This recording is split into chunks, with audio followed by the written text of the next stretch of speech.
മരുമക്കളിൽ ആരോടാണ് സ്നേഹം കൂടുതലെന്ന് തുറന്നു പറഞ്ഞിരിക്കുകയാണ് മല്ലിക സുകുമാരൻ. മല്ലിക സുകുമാരന്റെ അഭിമുഖങ്ങളിലൂടെയാണ് ആരാധകർക്ക് തങ്ങളുടെ ഈ പ്രിയപ്പെട്ട താരങ്ങളെക്കുറിച്ച് കൂടുതൽ അറിയാൻ സാധിക്കുന്നത്. മല്ലിക സുകുമാരൻ എപ്പോഴും മക്കളെയും മരുമക്കളായ പൂർണിമ, സുപ്രിയ എന്നിവരെയും കൊച്ചുമക്കളെയും കുറിച്ചൊക്കെ സംസാരിക്കാറുണ്ട്. സുപ്രിയ സിനിമാ നിർമ്മാണത്തിൽ ശ്രദ്ധ കേന്ദ്രീകരിക്കുമ്പോൾ പൂർണിമയാകട്ടെ അഭിനയ മേഖലയിലും അതുപോലെ ബിസിനസ്സും നടത്തിക്കൊണ്ടുപോകുന്നുണ്ട്. വീട്ടിൽ ആരാണ് ഏറ്റവും കൂടുതൽ സംസാരിക്കുന്നത് എന്ന ചോദ്യത്തിന് മല്ലിക സുകുമാരന്റെ മറുപടി ഇങ്ങനെയാണ്: താനും പൂർണിമയുമാണ് ഏറ്റവും കൂടുതൽ സംസാരിക്കുന്നത് എന്നാണ് മല്ലിക സുകുമാരൻ പറയുന്നത്. സുപ്രിയ വളരെ കുറച്ച് മാത്രമേ സംസാരിക്കാറുള്ളൂ. എല്ലാവരോടും ചിരിക്കാനും കളിക്കാനും കൂടുമെന്നല്ലാതെ തുറന്ന് സംസാരിക്കാറുള്ളത് പൂർണിമയോടാണ്.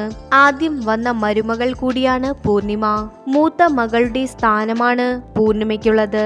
എന്നാൽ മരുമക്കൾ ഒരിക്കലും മക്കളല്ല എന്നും മക്കളോടുള്ള സ്വാതന്ത്ര്യം മരുമക്കളോട് എടുക്കാൻ കഴിയില്ല എന്നുമാണ് മല്ലിക സുകുമാരൻ പറയുന്നത്. ഇതുപോലുള്ള വീഡിയോസിനായി ഈ ചാനൽ ഒന്ന് സബ്സ്ക്രൈബ് ചെയ്യൂ.